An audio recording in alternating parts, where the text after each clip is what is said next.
Before we get started, do we have any visitors in the room? Brandon, Mr. Fry, would you like to announce? I do have one visitor. She's sticking her tongue out at me. I figured it was time to finally bring my daughter to commission meetings. So Teresa is here. She's 11 and she's going into 6th grade. She's sitting in the front row. So stand up, Teresa. Tell everyone hello.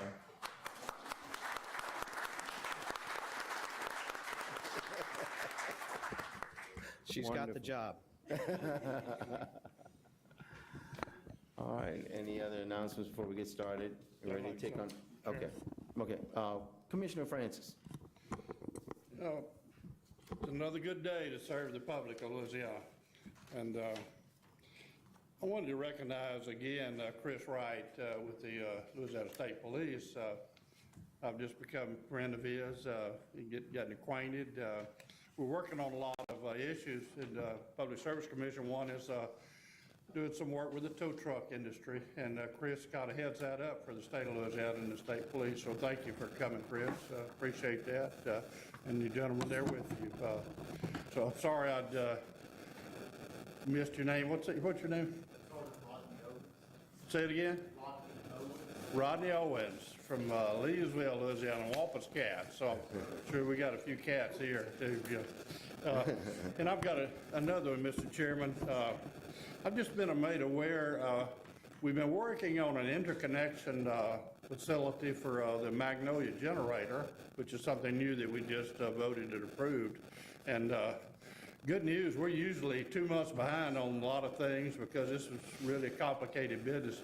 In this case here, it looks like we're like 2 months ahead on getting this interconnection approved. And I just want to thank and appreciate MISO had a part in this. course, Janet Bowles and all the people at Magnolia and Entergy. I want to compliment you three for getting something done ahead of time instead of 2 months late. So thank you very much. I'm real proud of us all working together on that. Okay. Thank you, Commissioner Francis. All right. At this time, I'd like to ask Commissioner Green to make an announcement, please. So I just have 2 things. The first of which, it's been on my mind lately. I want to thank staff for all their hard work. I know y'all are overworked and underpaid relative to what the government can pay y'all to do.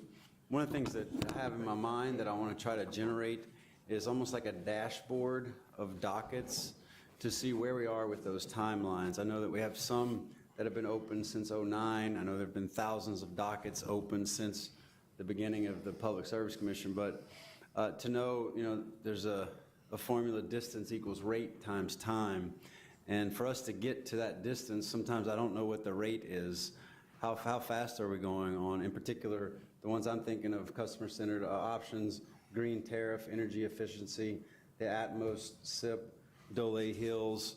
These are important ones that I can't get my finger on the pulse of where we are. So I would like an update regularly, whether that's a visual dashboard, almost like you're driving and you see the alerts on your car. So just to know where we are with those would be super helpful. So that, and I think I spoke with Commissioner Campbell, and he's got a letter I'm going to ask staff to read in.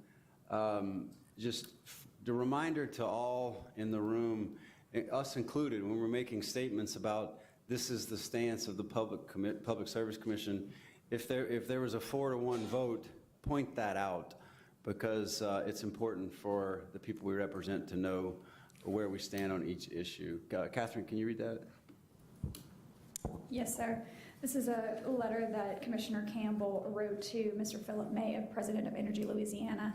It's dated June 14th of 2022, and it says, "Dear Mr. May, I am writing to you regarding a recent letter that you sent to your customers explaining the basis for increases in their electric bills. One reason given for the increased cost is your recovery of storm restoration cost. Your letter stated that the Louisiana Public Service Commission approved your plan to securitize those costs earlier this year. While the Commission did approve your securitization plan, that is not the whole story. As you will recall, the vote taken at the February LPSC meeting in docket U35991 was a 4-to-1 vote, with my objections to the approval stated on the record. While I generally support securitization of storm restoration costs as a means to lower cost to ratepayers, I voted against your request for 2 reasons. First, the storm repairs from the hurricanes occurred primarily in South Louisiana, but Entergy's plan has customers in North Louisiana paying for those repairs, even though they were not affected by the storms. My second and stronger objection was that Entergy shareholders are not sharing in the payment of storm cost. I directed staff to investigate alternative methods to allocate storm restoration costs to different geographical areas and to investigate whether utility shareholders can be required to share in restoration cost. Your failure to disclose that there was a dissenting vote in your notice to customers has left many of my constituents in North Louisiana confused, as many are aware of the concerns I voiced at the February and subsequent meetings. As a result, I have been receiving numerous complaints from my constituents about the rate increase and my vote. I would like for Entergy to disclose the vote in a future notice to its customers in North Louisiana, and I would like to discuss with you how best to clear up the confusion your recent notice has created with my constituents. Please give me a call to discuss at your earliest convenience. Thank you for assistance and cooperation in this matter. Sincerely, Foster Campbell." Okay, so do you want to wrap that up, or you want me to? No, I think that's Speak for itself. My 2 things were the sentiments of his letter and the dashboard of docket progress. All right, well, let me wrap that up. If to some degree, in a slightly different viewpoint, Commissioner Campbell can't be with us today. As many of you probably know, I've heard he suffered an accident while working his property, his cattle, and he has some injuries that has prevented him from effectively coming in today. So he took a sick day, if you will. But I've spoken to him, and he's in great spirits, and he sounded a little banged up when I talked to him, but he didn't mind giving us some homework to do in his behalf. So he gave us a lot of work to do, like read this letter and make his announcements for him. And you know, in many ways, I share with Commissioner Green and Commissioner Campbell on, you know, some of the information in the letter. I understand where he's coming from. We make a lot of decisions here, and we want to make sure that the message is clear when it's articulated to the public, and that the intent is proper. And I think that's what he's doing with this letter, is clearing it up. And I support him in that. I think it's very important that he makes it clear to his constituents and the entire state what he stands for and what we stand for here at the commission. But again, I don't have any update on Foster Campbell. She said he's a little under the weather, a little banged up. I'm sure as the information comes out, we'll be more than happy to share it with you. But I think he just got to heal a little bit and be back. I'm sure he'll be back in the swing soon enough. And I'm glad that Commissioner Scrimetta remembered at the appropriate time to give us a prayer on his behalf, and I thank him for that. And let you know that Campbell may not be here, but I bet he's listening. And he's screaming at something in his room about us right now. But in addition to that, I had a second announcement I wanted to make, and that is that if anyone noticed, it's pretty hot outside. It's humid and the temperatures are high. And as you know, it's important at the commission because when days like today, people use lots and lots of electricity. And it's times like this that we have to cool off and be safe and hydrate. People really crank up their ACs, and that's going to drive up power. That's going to drive up electric bills. And it's also not safe to be in this kind of heat. People can suffer from heat stroke and other problems. So I ask everybody to be safe and be careful. For that reason, if you notice, we went with a casual meeting today. Somebody asked me, they said, I thought you were going to be casual today. And I said, well, this is casual for me, sort of. I have a button on my shirt, my collar, it's all right.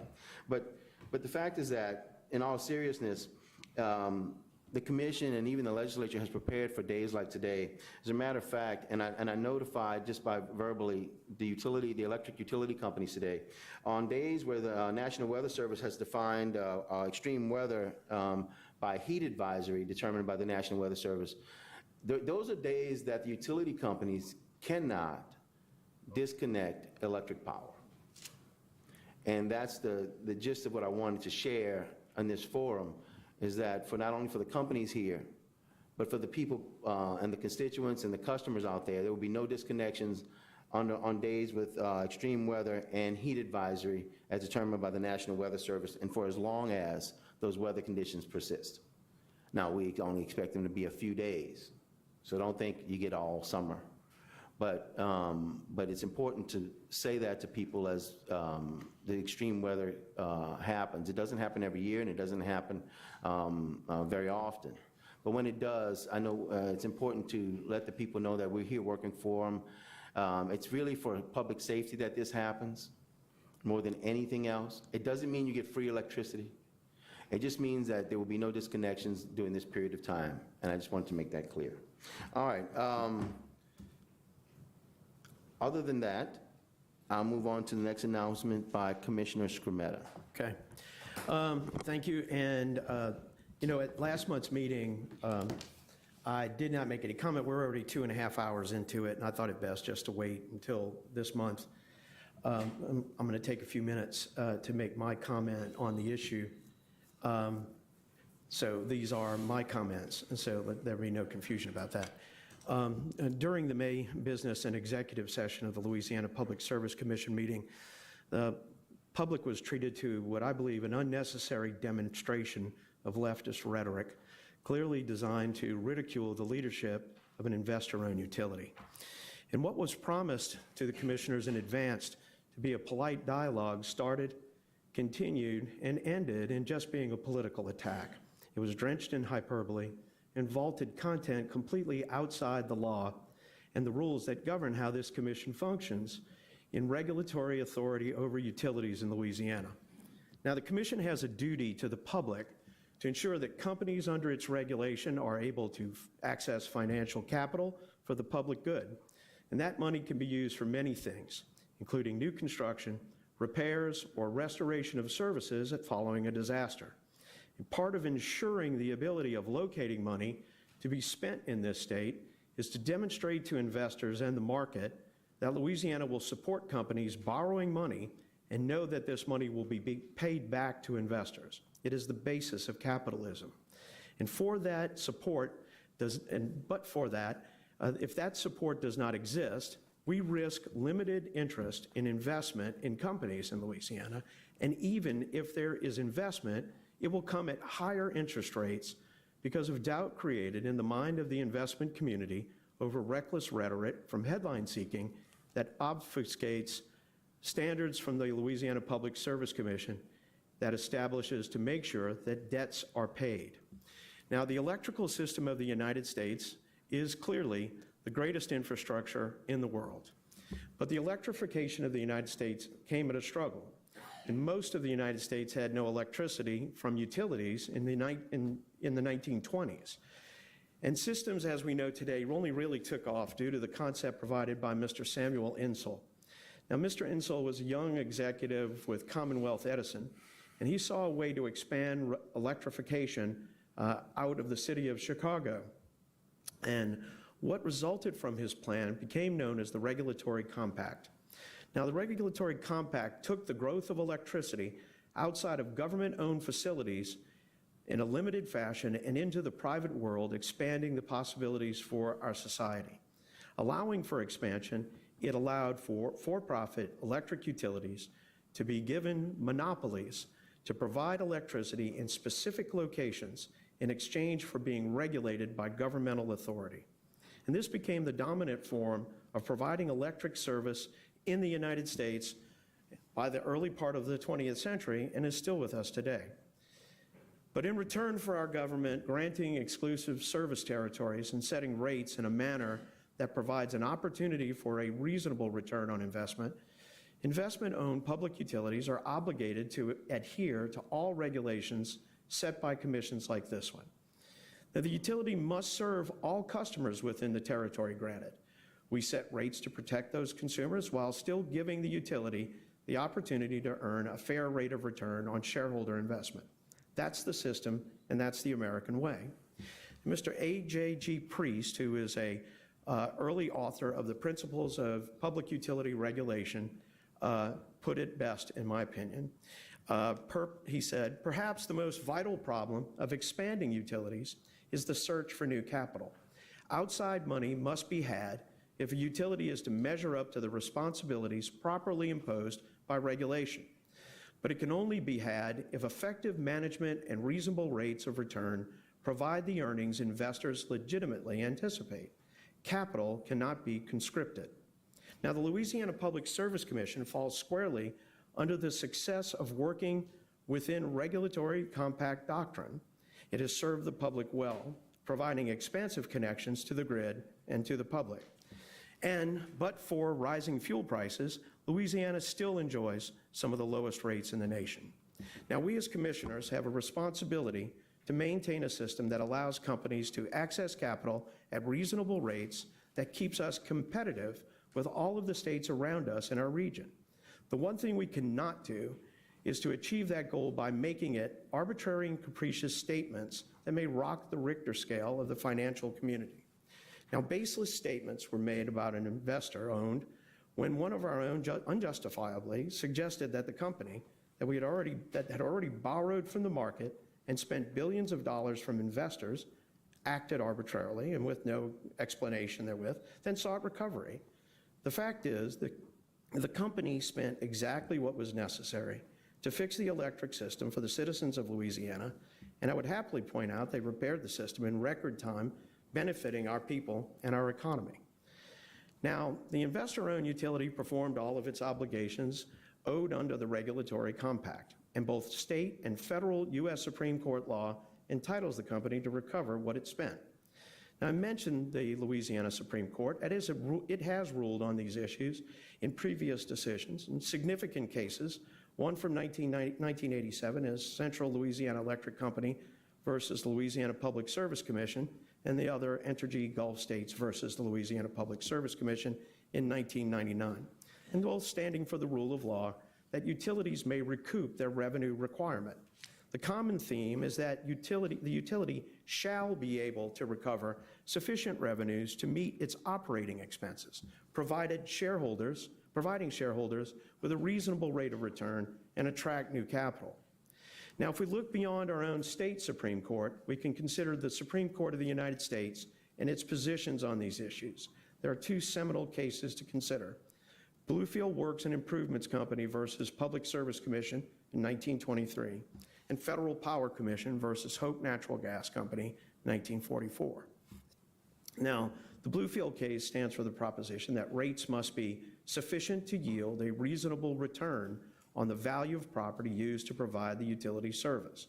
And Hope Natural Gas establishes that utility rates must be just and reasonable, and that they must be sufficient to assure confidence in and the financial security of the utility, sufficient to allow the company to maintain its credit and attract capital, sufficient to allow equity investors and holders a reasonable return on their investment. Now, what may have started out as a position of animosity, of territorial dispute, of participation in the payment of damages to the system, over time clearly came into play, showing that there are damages to our state system that come from hurricanes, ice storms, and other elements of force majeure. Now, every member should know these cases and these histories. Our members also know that our damages to our state systems really do come from hurricanes, ice storms, and other force majeure events, and not neglect. The solution to maintaining the integrity of the electric system of this state is not to divide the system into micro-participants. That failure was demonstrated in the Enron debacle in Texas. It's also been demonstrated to some degree in the unregulated portion of Texas during the extreme winter storm event, when consumer rates soared as high as $9,000 a megawatt hour. Now, properly regulated systems that work together and share the necessary elements and costs to keep the system up to standard will always outperform any that suffer division.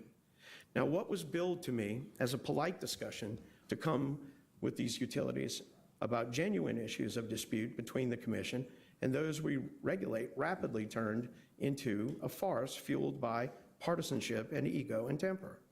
Now, solutions to these issues thrust upon the table by some of the members were by definition arbitrary and capricious, in that they offered a decision or action to be taken by our administrative agency that is both willful and unreasonable and without consideration and in disregard of the facts and without a determining principle. Now, sadly, we invited company leaders to participate under a false flag, and I seriously doubt we will ever have a genuine opportunity to engage in a constructive, open public dialogue again. And if we do, I'm very certain that those we regulate will be extremely hesitant to openly participate based upon the undisciplined actions of a few. Now, those who took an oath know that none of what was offered can survive judicial review to the benefit of the Commission or the people we serve. Now, reckless threats of bringing a court challenge empty and nothing more than wasteful and cavalier.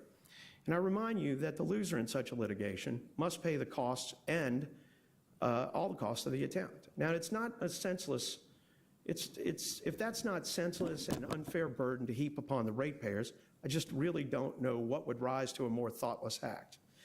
Now, if there's a member who seeks to challenge well-established U.S. Supreme Court law, then they should feel free to embark on that endeavor at their own and at their own expense. Now, our system has operated efficiently for decades, and to challenge it is truly counterproductive. The Supreme Court of the United States has consistently acted to provide balance in these issues, and we must also consider what type of result comes from this type of rhetoric. Now, imagine a utility that is damaged from some action, and knowing that it cannot recover the costs of repair from the Commission, it would face a decision. Would it make the repair? Could it find the money from the market to make such a repair with the market knowing that it may never get its money back? Does it effectively cause the system to crumble? It doesn't take an actual playing with fire to know the result of what happens when you put your hand in an open flame. Now, it's one thing for the members to do such things for themselves, but they have an obligation to the public, and to balance the interests between the companies that we regulate and the public who utilize the services. We allow fair rates of returns and we ensure that the public is protected from unscrupulous practices. We are elected to balance interests. We are elected to allow fair rates of return. We are elected to protect the public from unscrupulous practices. We are elected to study facts, know and apply rules, think and act in good faith, and I will do so, and I hope my fellow members will follow suit. Thank you very much. You want to say? Go ahead. Commissioner Green. My mic on? Oh, I'm sorry. Very thoughtful comments, Commissioner Scametta. I would like to point out, pursuant to Commissioner Foster's letter as well, and this may be the case for me at some point in the future as well, but those thoughtful words are opinion of Commissioner Scametta and not necessarily the commission. I do think, that the importance in my mind, for us to do here is keep the customer in mind and have vigorous and open conversations about best way forward. So I want to thank all involved in those conversations, but it's okay that those can be fierce at times, because we know we're all pointing in the same direction. Thank you. Thank you, Commissioner Green.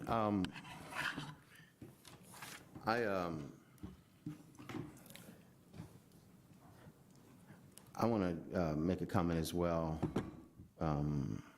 Commissioner Scametta, I really wish you had said a lot of that last month. I mean, really. 2.5 hours into it, I thought it was too much for the... But it was the appropriate time and place. And now that, you know, some of the parties are no longer here, and I mean, there's representatives from Entergy here, and Commissioner Campbell, of course, is probably one of the people you were speaking of mostly. He was not here. We'll get a chance to answer. Even though it took a lot of time, it would have taken more time. It would have extended our meeting last month. I think this is going to extend it even more, because now, of course, whenever Campbell comes back, I'm sure he's going to want to answer you. So that'll be another 30 minutes or whatever. So anyway, my point is clear, but I first of all, let me say something. I appreciate the message. You know, it took a while. My next message was going to be, we're going to run a really quick and short meeting today. I think we already begun to slow it down a little bit. But the one thing I want to say is that honestly, I want to thank Commissioner Scametta for at least speaking up. I do appreciate his comments, and everyone here has the opinion, the right to say what they want to say, to represent their districts, to make their own comments and statements. I thought it was a bit wordy and long, and it was a great history lesson in many parts. But I do take exception to some of it, which had more opinion than history involved, in fact. And to be perfectly clear, some of the things that you mentioned were parts where you mentioned that it was just merely political theater, merely political theater, or grandstanding in some degrees, and I paraphrase you for that, if you don't mind. So I disagree with those parts of it, and I beg to differ. We at the commission, the commissioners here, we work for the people and the businesses of our state. We worked very hard to run a very productive meeting last month. One, I think, that had order instead of shouting. One that had reasonable questions. Under the rare opportunity to have the CEO of Entergy, Mr. Leo Denault, sit here. Unfortunately, he's not here to rebut anything that gets said today, as we are speaking about it again. He's probably going to make the news again. But while he was here, commissioners shared constituent concerns, questions that we received in our district offices. We all had the opportunity to speak, including Commissioner Scametta last month, who chose not to, of course, for his own reasons, as he expressed. But we all had the opportunity, and I encourage every commissioner to take the rare opportunity to speak to Mr. Denault, who is CEO of the largest electric company in our state. It is a rare opportunity because it's been over probably 15 years since the last CEO of Entergy was here before us to answer questions, to hear constituent concerns, all the while making billions of dollars in profits. So reasonable returns, they get it, and we pay it. All of the money that was discussed here so far is paid for by ratepayers. So we have the right to ask questions. We don't know who likes them and who doesn't like them, but I consider them reasonable and fair, and I thought we conducted a very orderly meeting. And I think those questions, whether they seem heated or not, comes from frustrations. Frustrations because it's been a long time since we had a CEO of Energy before us. So we have a lot of things we wanted to ask. We also had frustrations, and I hope it didn't seem like political theater at the time, as expressed, but we get calls on rising energy costs every day in our offices. We have the right to ask questions. We get questions about rising natural gas prices every day. And just recently, we were putting on the bills, and which really was driving this, one of the largest amounts of storm recovery damage and repair damage that the public is going to have to pay. I think nonetheless, the commissioners nonetheless have a duty to ask certain questions. And then the Energy has a right to to answer. And I think that's what we ran last time. It was a fair round of questions, and we gave Energy, Mr. Denault, ample time and space to answer his questions and make any statements that he wanted. I thought it was a very good meeting. So I only take exceptions to the part that was just your opinion that it wasn't, that it was just political, because I didn't see it that way. In addition to that, folks who didn't want to raise very heated questions towards Mr. Denault, which I respect, asked policy questions. Like myself, I specifically asked things about renewable energy and the growth of solar. I didn't think that was political theater. That's something we need. And I was glad to ask that because I got commitments from Energy right sitting here in this chair on the record that they are building as much as they can, things that I and my constituents have been asking for years, which is more solar and more renewable costs and the diversification of the fuel mix. I had every right to ask that, and every right for Mr. Denault to answer. And as well, any other opinions that wanted to rise up and ask, I was welcome to take any questions or to talk about it. And other commissioners asked questions of reliability. And I'm not going to relive the meeting, but I thought overall, let's not forget the business that we did for those 2 hours. Let us not forget the people we spoke for during that time as our constituents. And that's what I saw, but there's 5 of us, so we may see things slightly differently from time to time. But I respect your opinion. I just think that I don't want to get lost the business and the work that we did here last month and be packaged as something less or different than it really was. Thank you. Any more announcements? All right, let's get started. Moving on to exhibit number 2, which is docket number T36219. It's the LPSC versus Fast Affordable College Student Movers regarding an alleged violation of General Order dated July 12, 2013 for failure to provide a written estimate prior to conducting moving services, and General Order dated July 1, 2021 as amended by exceeding rates as outlined in the company's tariff dated June 27, 2013 while operating under Common Carrier Certificate number 7823, allegedly having occurred on or about October 18, 2021 through October 20th of 2021. Is a discussion and possible vote pursuant to Rule 57 on an affidavit and stipulation executed by the carrier, so this will need 2 votes. In response to a consumer complaint submitted to the Commission, staff opened an investigation regarding moving services performed by Fast Affordable on or about October 18th through October the 20th of 2021. As a result of the investigation, staff issued a citation to Fast and Affordable alleging that the carrier violated General Order dated July 12, 2013 and General Order dated July 1st, 2021. While operating under Common Carrier Certificate number 7823. In response to the citation, the president of Fast Affordable signed an affidavit and stipulation admitting and agreeing to plead guilty to all violations within the citation. In the affidavit and stipulation, the company also agreed to the imposition of a $7,000 fine with $3,500 of the fine suspended based on certain conditions contained in the stipulation summarized as Fast and Affordable not be found guilty, entering a plea of guilty, or entering a plea of no contest to any of the rules and regulations of the Commission relative to household good movers for a period of 1 year, payment of the fine and a $25 citation fee by June 1st, and agree to refunds of the excess charges to the complainant before May 26th of 2022. And the carrier agreed to all of that. Therefore, staff recommends that 1, the Commission exercise its original and primary jurisdiction under Rule 57 to consider the affidavit and stipulation, and 2, accept the affidavit and stipulation executed on May 27, 2022 for fines and fees totaling $3,025. Moved by Commissioner Francis, second by Commissioner Scrumetta to take the issue under Rule 57. Do we have a motion, Commissioner? Francis? Clarify, I think it was Commissioner Green who Oh, did seconded it? it. Oh, I'm sorry. I apologize. Stand corrected. Second by Commissioner Green. Thank you. Great. Moved by Commissioner Francis to accept staff recommendations. Second. Second by Commissioner Green. Thank you. Exhibit number 3 is docket number T36270. It's the Commission versus Ian Nelson, DBA Ian's Auto Body and Towing regarding an alleged violation of Louisiana revised statutes for Title 451177 for failure to pay the state a fee for the years 2015, 16, 17, 18, 19, and 20 for the inspection, control, and supervision of its business services and rates authorized in Common Carrier Certificate number 7783. It's a discussion and possible vote on an ALJ recommendation.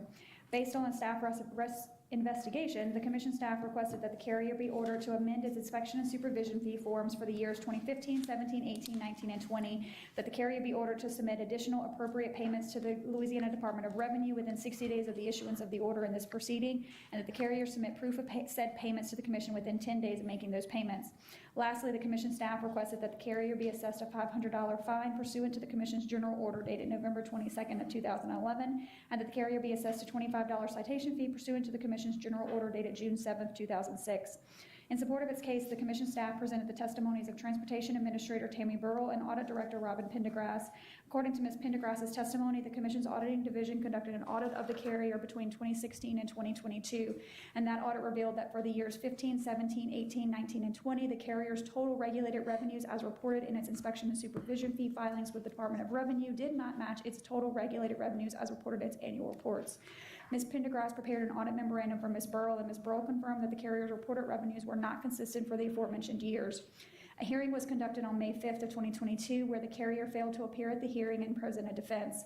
The administrative law judge concluded that the carrier reported revenues for the years 15, 17, 18, 19, and 20 did not match the revenues reported to the Louisiana Department of Revenue. Louisiana Revised Statute 451177 requires that each commission-regulated motor carrier pay to the state through the Louisiana Department of Revenue a fee for the inspection, control, and supervision of the carrier's business services and rates.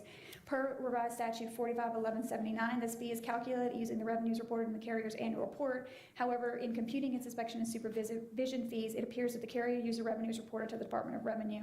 As there is a discrepancy between the amount reported to the Department of Revenue and the amount reported to the annual reports, the carrier did not pay a properly calculated fee to the state for the years 15, 17, 18, 19, and 20. Accordingly, the administrative law judge concluded that the carrier is guilty of violating Louisiana Revised Statute 451177. Based on the evidence and testimony presented at the hearing, the administrative law judge recommends that 1, Ian Nelson, DBA Ian's Auto Body and Towing, be found guilty of violating Louisiana Revised Statute 451177 by failing to pay the properly calculated inspection and supervision fees to the state for the years 15, 17, 18, 19, and 20. 2, that Ian Nelson, DBA Ian Auto Body and Towing, be required to ascertain the correct gross revenues for the years 15, 17, 18, 19, and 20, report the correct gross receipts for the years 15, 17, 18, 19, and 20, and amend any associated filings within 60 days of the date of the issuance of this order.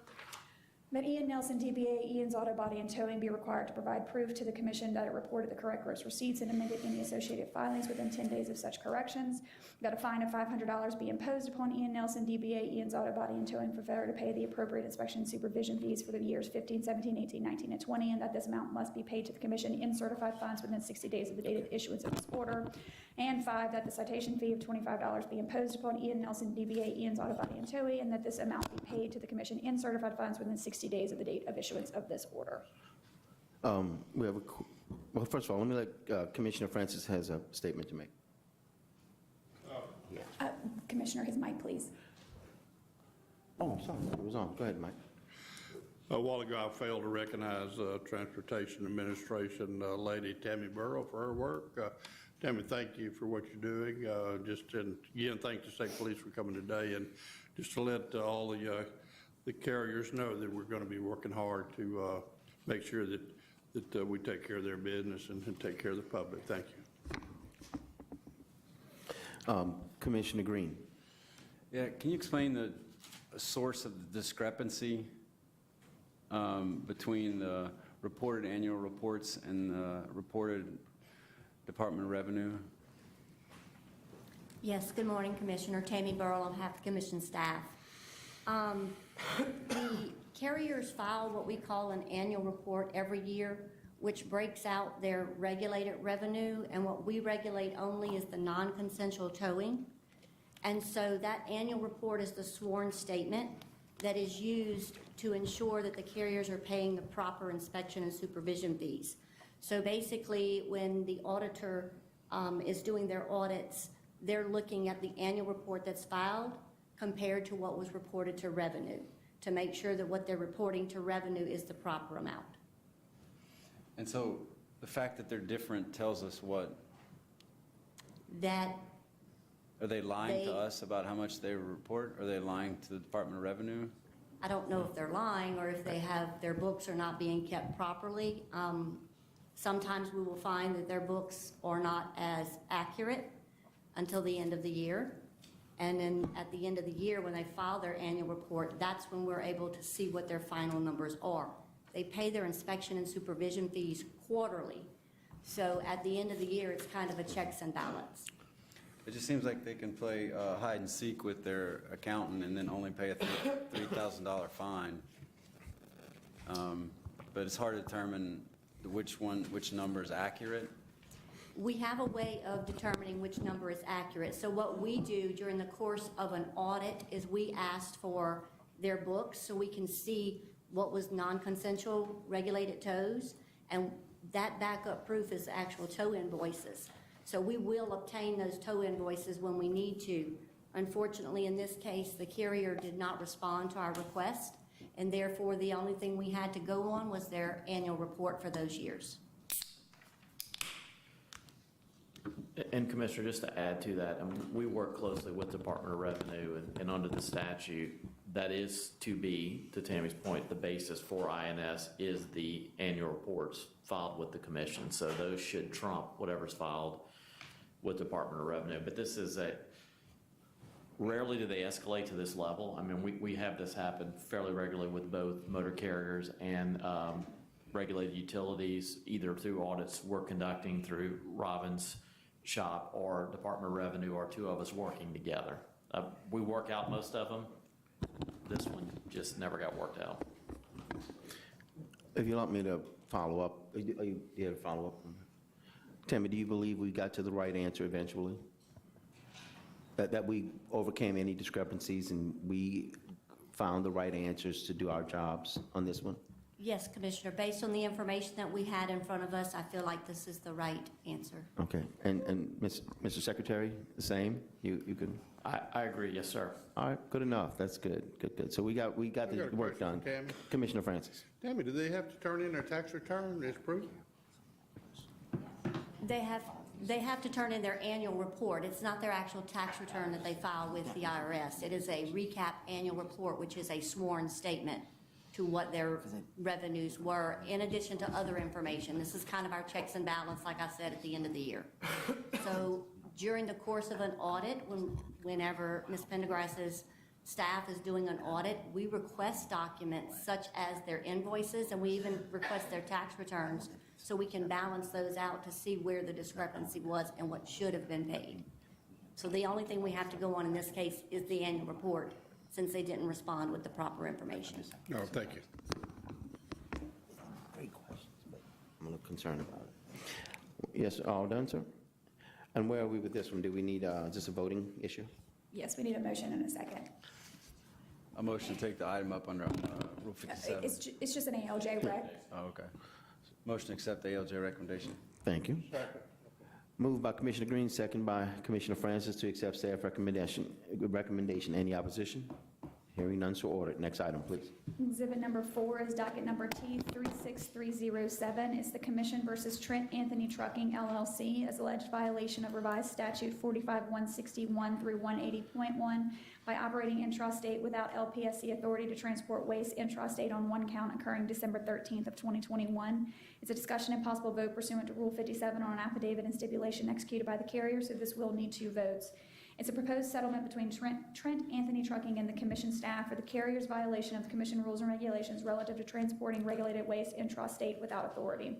As a result of a manifest audit, staff issued a citation to Trent Anthony Trucking on March 30th of 2022, alleging that the carrier violated the revised statutes by operating intrastate without Commission authority to transport waste on one count occurring December 13th of 2021.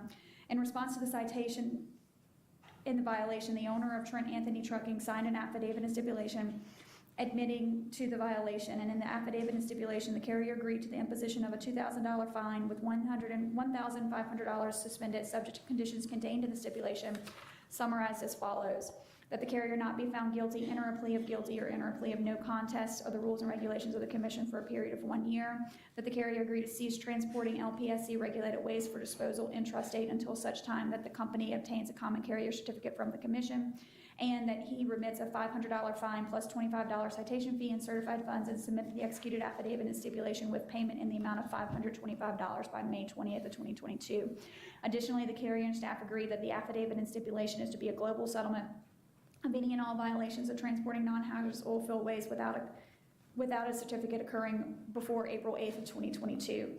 Therefore, staff recommends that the commission, 1, exercise its original primary jurisdiction under Rule 57 to consider the affidavit and stipulation, and 2, accept the affidavit and stipulation executed on May 16th, 2022 for fines and fees totaling $525. I move Exhibit 4 under Rule 57. Second. Moved by Commissioner Francis, second by Commissioner Green. Take the item under Rule 57. Any opposition? Hearing none. I get a motion? Move to accept the staff recommendation. Second. Moved by Commissioner Francis, second by Commissioner Green to accept staff recommendation. I'm sorry? I'd like to ask Tammy, Ms. Burrell, why did we suspend $1,500 of the fine? Commissioner, each of these waste violations that we find in the field through an audit with Office of Conservation, they each have their own unique circumstances of how that job was performed. And so when a carrier provides us with individual information, it determines whether we would suspend more or less, depending on those particular circumstances. And every case is different on how that job was gained and done without authority. So you did, just your judgment on past situations like this? Yes, sir. We asked them to provide us with certain documentation, such as invoices where they billed. If it was an owner-operator, did they have to pay owner-operator? So there's different questions that we ask, and depending on the information we get back, determines how much of the fine to suspend. What city was this Trent Anthony domiciled out in Louisiana? I believe he is in the northern part of Louisiana, but I am not 100% positive. I don't have it on me at the time. Okay, that's good. All right, thank you. Thank you. And Mr. Chairman, I want to circle back to Commissioner Green's questions on 3. I was going to say this, but I want to make sure I was accurate. Robin confirmed it. In addition to the fine they'll pay us when they ultimately get straight, they're going to also owe penalties and interest to the Department of Revenue. So it's not just going to be our fine. So exhibit number 5 is docket number S36348. It's Cleco Power's application for renewal of Cleco Power's blanket financing authorization approved by the commission in order number S34866. It's a discussion and possible vote to retain J. Kennedy and Associates. Cleco Power filed an application seeking to renew its existing blanket financing authorization initially approved by the commission in order number U28765-A and renewed in subsequent orders. Cleco is requesting that the authorization be renewed for an additional 4-year term effective January of 2023 through December of 2026. J. Kennedy was retained to assist the commission in the last 2 requests for authorization of Cleco's blanket financing. And based upon this assistance, staff anticipates that the budget necessary to satisfactorily perform the review herein, including any future debt issuances, would be less than $50,000. Therefore, staff solicited J. Kennedy for an under $50,000 proposal to assist in Cleco's review, to a review of Cleco's request, as well as any debt issuances throughout the additional 4-year term. Staff is of the opinion that no formal RFP is required, given that the solicitation was less than $50,000.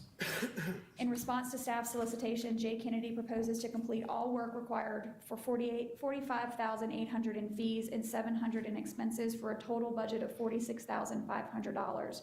Staff recommends that the commission retain J. Kennedy and Associates for $45,800 in fees and $700 in expenses for a total budget not to exceed of $46,500. Gentlemen? I move that, go ahead. Did you want to? I motion to accept staff recommendation. Chair seconds it. Moved by Commissioner Green, second by the chair. To accept staff recommendation. Okay, good enough.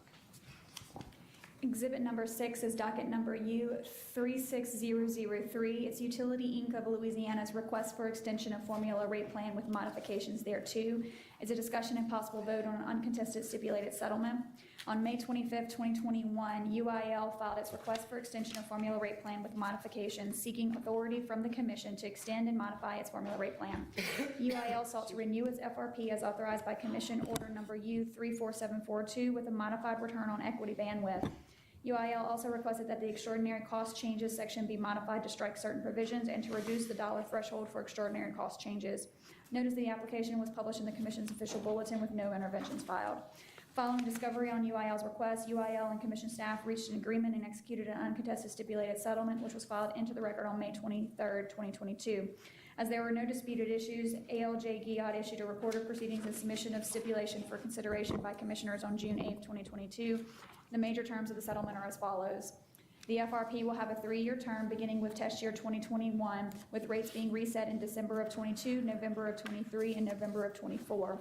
The ROE for each test year shall be determined as the net income for the test year divided by the equity portion of rate base for the test year, and the ROE rate bandwidth shall be the range of values with a lower limit equal to 9% and an upper limit equal to 10%, and the combined allocations for water service, corporate, and core exit infrastructure, corporate service costs, and amortizations are capped at $2,379,711 in year 1, $2.5 million in year 2, and $2.6 million in year 3. As there are no unresolved issues, staff recommends that the Commission accept the uncontested stipulated settlement filed into the record on May 23rd of 2022.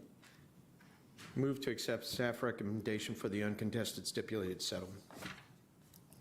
Moved by Commissioner Scrumetta, second by Commissioner Green to accept staff recommendation. Any opposition? Hearing none to order. Next item, please.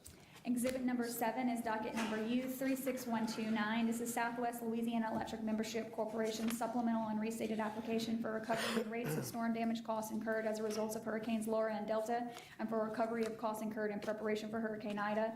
It's a discussion and possible rehearing on acceptance of the uncontested stipulated settlement pursuant to Rule 43 at the request of Vice Chairman Francis, so this will need 2 votes.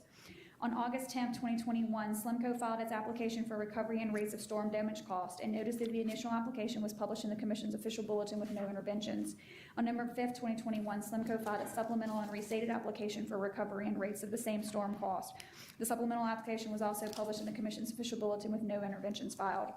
Slimco and staff reached an agreement and executed an uncontested stipulated settlement, which was filed into the record on April 19th of 2022. The settlement authorized Slimco to implement a line item charge for 24 months to recover approximately $8,668,737 in unreimbursed expense and carrying costs associated with the cooperative's preparation, response, and recovery efforts. The line item charge will result in an increase of $2.49 for an average customer. At the Commission's May 25th, 2022 B&E, the Commission voted to accept that settlement. On May 26, 2022, Slimco was notified that FEMA was now covering 90% of the damages for all of the disasters, as opposed to the 75% that Slimco previously assumed in its application. As a result, the recovery that Slimco is seeking in this docket is reduced from the $8,668,737 to $6,046,994, which results in an increase of only $1.73 for an average customer. On June 7, 2022, Slimco filed a request into the record asking that this matter be reheard at the Commission's June 2022 B&E, and the amount authorized for recovery and the unreimbursed expenses and carrying costs be decreased as stated. Staff recommends that the Commission rehear the acceptance of the uncontested stipulated settlement previously accepted in this matter pursuant to Rule 43, and approve the uncontested stipulated settlement with the following amendment: that the amount authorized for recovery and unreimbursed expenses and carrying costs associated with the cooperative's preparation, response, and recovery efforts be amended to $6,046,994, and that all other terms and conditions in the settlement remain in effect. And I do have a motion by Vice Chairman Francis. You mind read it for me? Move to bring the matter up under Rule 43 for rehearing. Second. Moved by Commissioner Scrumetta, second by Commissioner Green, to bring the matter up under Rule 43. Okay. Vice Chairman Francis' motion is, I move that we accept the uncontested stipulated settlement with the same modifications accepted at the May B&E, except that the amount authorized for recovery and unreimbursed expenses and carrying costs for Slimco's preparation, response, and recovery efforts be amended to $6,046,994. Motion to accept staff recommendation. Well, Well, before we go forward, okay, we have a motion by Commissioner Green, second by Commissioner Green, but I want to give the floor to I'd Commissioner like to Francis. call up the Slimco executives here. I think I saw Yeah, Glenn's- Tamparello here, or some of his crew to come up and give you a chance to blow your horn for a little savings here. We're all proud of it. I live in that district that they serve, great part of southwest Louisiana, and I'm actually a Slimco customer. Here, I'll take that. And just for the record, please state your names and sign the yellow card.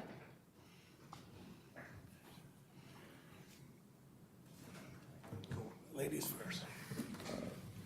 Catherine Domain, I'm the CFO. Catherine, Wait. press the button Yes. or the green light. Yes, Go ahead. sorry. Catherine Domain, the CFO and Assistant Manager of Slimco. Chris Piasecki, General Counsel for Slimco. Glenn Tamparello, CEO, Slimco. Glenn Tamparello, CEO, Slimco. Good morning. Morning, Mr. Tamparello. How many customers, how many meters do you have at Slimco that you serve? Approximately 113,000. Yeah. You're one of 10 co-ops in Louisiana, is that right? Yes, sir. And what's your size compared to the other co-ops? Are you the largest? We have the largest demand, which, and customers probably the largest by a few hundred, maybe 1,000 at most, but yes, we are the largest. So you sell the most electricity of any of the co-ops? Yes, sir, we in do. Louisiana. Good. And according to what these numbers we have,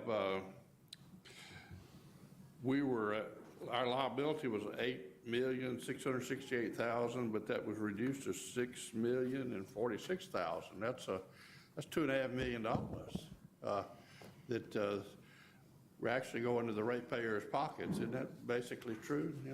That is correct. When we found out that FEMA was going to pay 90% of the Hurricane Delta expenses, when previously, when the disaster declaration was made, it was set at 75%. So that adjusted our numbers significantly, which was good news for our consumers. Well, that's great. We all appreciate that. My question, I'm sure all of our commissioners would like to know, how'd you do that? Mr. Chairman? Yes, sir. Yes. Okay. I Are we didn't done? get an answer yet. Yeah, I thought they were done. Sorry. So FEMA, actually, it was a declaration by President Biden that all 2020 and 2021 disasters that were declared across the country would be paid at 90%. So the Stafford Act is 75%, but President, Wow. and that was back in March. And so we received confirmation of it the day after our May B&E meeting where the original number was approved. So therefore, we had to adjust our numbers, and we have subsequently had received even more money back now from FEMA for Hurricane Delta since the last B&E. So it has been confirmed by our FEMA personnel and our GOSEP personnel that the 90% will stand for Hurricane Delta instead of 75%. Well, that's like giving each one of those meters a $20 bill. That's a pretty good deal. I appreciate that. And I don't guess the president knew that most of your constituents voted for Trump. Well, they didn't know that. Okay, well, thank you.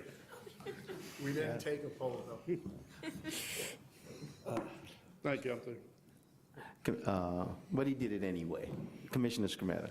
Yeah, when we're talking about FEMA issues, and Commissioner Boissier was with me at the CRUC meeting, and we were treated to the big reveal that, Puerto Rico has received $12 billion from FEMA and is about to get another $115 billion from FEMA before the end of 2024. And if you can get some answers on how FEMA does that, you let me know, because little old Louisiana would like to just get, a couple. Yes. to offset our issues, because we're about almost the same size population-wise. They're a little bit smaller than us, not much.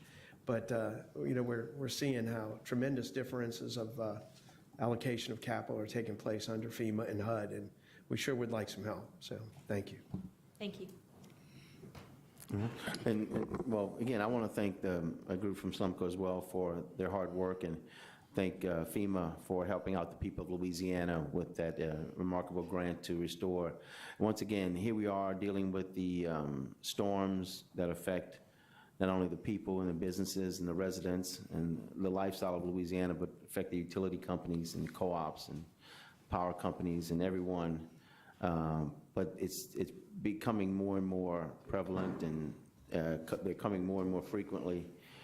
So it's part of the challenge here to try to maintain as lowest rates as possible and seek the most amount of help.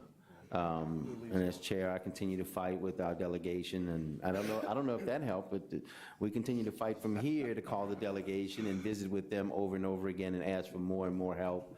And well, in this case, looks like FEMA has stepped up and done the right thing by you and by us. And so I want to thank you for the hard work, and whatever you did, keep doing it, and keep helping the people of Louisiana. Thank you so much. Good job. Thank you.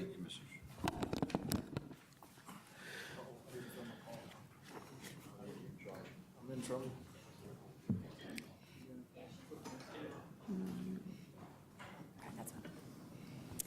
Okay, exhibit number 8 is docket number U36338. It's Entergy Louisiana's application for extension of a gas rate stabilization plan and infrastructure rider. Is a discussion and possible vote to retain an outside consultant. On April 22nd, 2022, Entergy filed a request to extend its gas RSP for an additional 3-year terms with all material provisions left unchanged, as well as extend its infrastructure investment recovery rider for an additional 15-year term with all material provisions left unchanged. Staff issued an RFP seeking the assistance of an outside consultant, and 1 bid was received. That bid was from United Professionals Company of $108,000 in fees and $2,000 in expenses for a total budget not to exceed of $110,000. Staff makes no recommendation as the sole bidder is qualified. Move to accept the bid of United Professionals as a sole bidder. Second. Moved by Commissioner Scrumetta, second by Commissioner Green, to hire United Professionals. Any opposition? Hearing none, to order. Next item, please. Exhibit number 9 is reports, resolutions, discussions, and votes and directives. We actually do not have any items under Exhibit 9 this month, surprisingly, shockingly. That might be a first. I think it is a first. Things happen. Well, it's good. It's a good thing this month. I'll second that. There you go. So we'll Didn't move on. require a vote? No. Doesn't require a vote, No okay. votes. All right, well, let's move on then. Next Moving item. on to exhibit number 10, this is docket number R35568. It's the Commission's analysis of viability and potential development of rate schedules for inclusion of 5G cellular telephone and broadband equipment onto existing infrastructure of all electric distribution poles. It's a directive to staff to expand the scope of docket number R35568 at the request of Commissioner Scrumetta.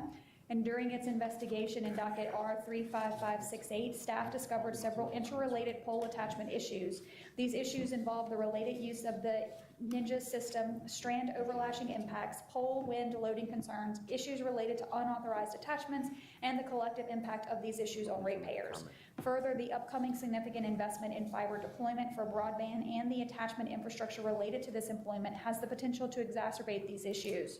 Therefore, Commissioner Scrumetta directs staff to expand the scope of docket R35568 to include investigating and proposing solutions to these issues, including potential modifications to the Commission's general order dated September 4th, 2014 regarding pole attachments. Any opposition, gentlemen? None? Move on. No. Good job. Next. Exhibit number 11 is a directive to staff on scheduling future business and executive sessions. This is also at the request of Commissioner Scrumetta. Traditionally, the Commission selects 1 month each year to not hold a business and executive session, with that month historically being August. There were a few years during Commissioner Holloway's tenure that we met all 12 months. Staff had planned to propose the changing of this off month from August to July when we issued the draft proposed schedule for 2023 later this year. After conducting research regarding the rationale behind no August meeting, it was that it was a good time to schedule vacations, as well as agendas were usually lighter, and as well as work around NARUC Summer Meetings Policy Summit. which were also typically held in late July rather than the mid-July recent trend. And as those with children and grandchildren are aware, schools used to start much later in August than they do now. In staff's opinion, all of these factors would support having July rather than August as a logical month in which to have no meeting. And in conversations with Commissioner Skrmetta, he agreed with the move to July as the off month. This directive is simply to give the word out that the staff will be proposing a schedule for 2022 that would make the change from August to July, as the month the commission does not hold a B&E. 2023. 2023. So Commissioner Skrmetta's directive is as follows. When scheduling future business and executive sessions, starting with the 2023 schedule, I direct staff to propose no meeting in July instead of August. It's pretty straightforward. Wait a minute, let me, hold on. Read that last line again? When scheduling future business and executive sessions, starting with the 2023 schedule, I direct staff to propose no meeting in July instead of August. Yeah, the reason why, Mr. Chairman, is what the staff stated is, in the past, most students were going back at the end of August or September. They're going back earlier in August, and so for the staff's benefit, they were asking about this. And so I said, instead of us waiting until January to bring this up as a topic when a lot of people may have pre-planned things that far out in advance for August to do things, that don't have families or et cetera, that we should just get our look on this ahead of the curve. And it does make sense for us to move the off month of the year to July, and then we'll have regular meetings in August, and the off month for the calendar would be July. Right. So, And it also kind of divides the year up more, January to June, and that then gives us a August split to in the year. December. It's really a split of the year. Sure, I understand all those reasons on the surface side.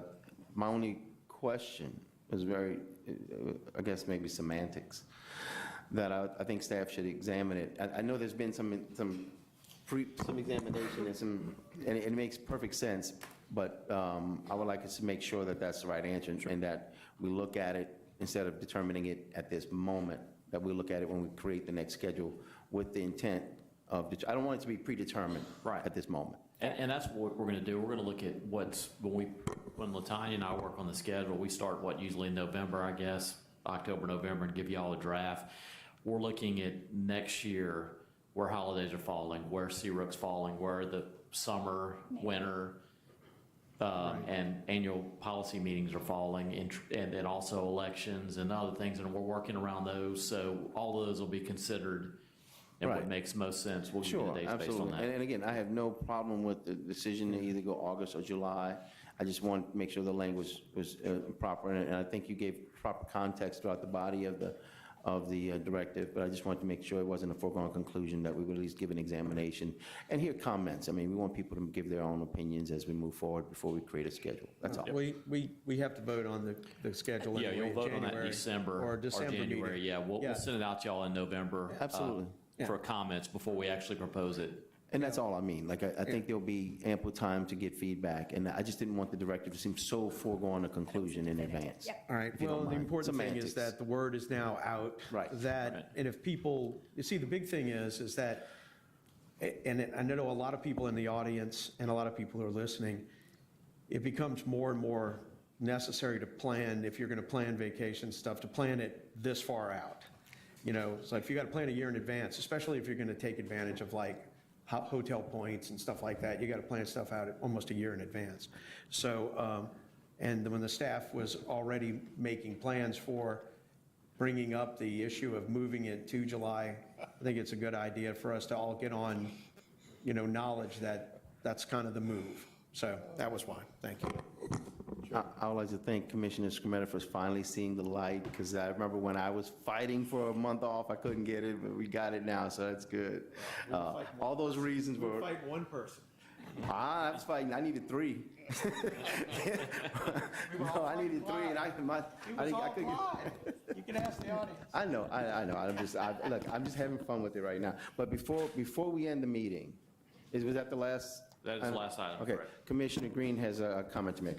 I just have one comment that upon further reflection, I wanted to comment earlier on the assertion, and I just see it differently, that monopolies are the American way. I think we're a long way from the empirical analysis that would support that conclusion. And in fact, I think we have empirical analysis that our entire economy is actually based on the opposite of the idea that a monopoly is the American way.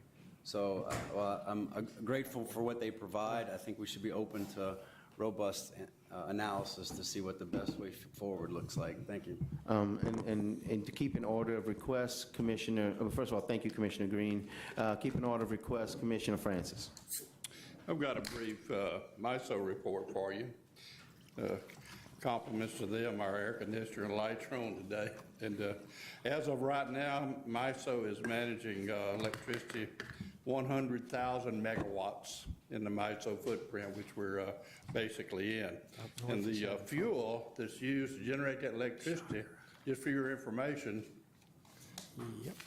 41% coal, 37% natural gas, 4% wind, 2% solar. So for all you buffs who want to put the coal and natural gas people out of business, get ready for no air conditioning and very, very little light power, okay? But we're going to work hard to try to help the wind and solar and get a little greener. But I sure don't want to discourage our coal and natural gas people. So thanks to MISO for a great RTO system. You're doing a good job. Thank you, Commissioner Francis. Next, Commissioner Scrimetta. Yeah.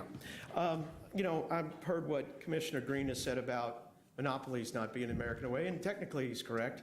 The problem is that he's looking at pure monopolies versus the regulatory compact. And the regulatory compact is not a pure monopoly. It's a give and take monopoly. You know, these utilities are given territories, but the expansion of that territory is they also agree to give up two things. They are required to bring service to anybody in that territory. They can't say no, right? The second thing is they are not like any other monopoly that is unregulated. They give up their rights to be unregulated and are regulated by the agency, in this case, the Public Service Commission. So that regulatory compact has well served the United States for over 100 years. And what it has caused to do is take the value of government-owned utilities that were located inside of cities and bring it outside of the cities, to the suburbs, to the industrial corridors, to the rural communities, and it has changed the dynamics and the economies of this country, which cannot equate a pure monopoly to a regulatory compact. And that's just my comment. Thank you. And move to adjourn. Well, there's something before that, but thank you. Are we ready? Okay, Commissioner Francis. Well, I did, my last comment on it is, and thank you, Commissioner Scrimetta. I appreciate that addition. I just want to say that once again, keep Foster Campbell in your prayers. As you see how fast this meeting went through, but he'll be back. He'll be back. And keep him in his prayer. Keep him in your prayers. We'll keep people's update. I'm going to call him myself after the meeting to make sure everything's going well with him.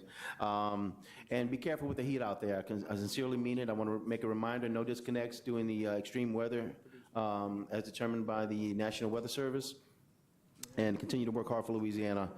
Be safe and good travels. Motion by Commissioner Scrimetta, second by Commissioner Francis to adjourn. Any opposition? Oh, one last thing. Next meeting is where and when?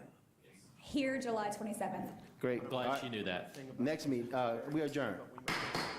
Build out a coalition and adjourn.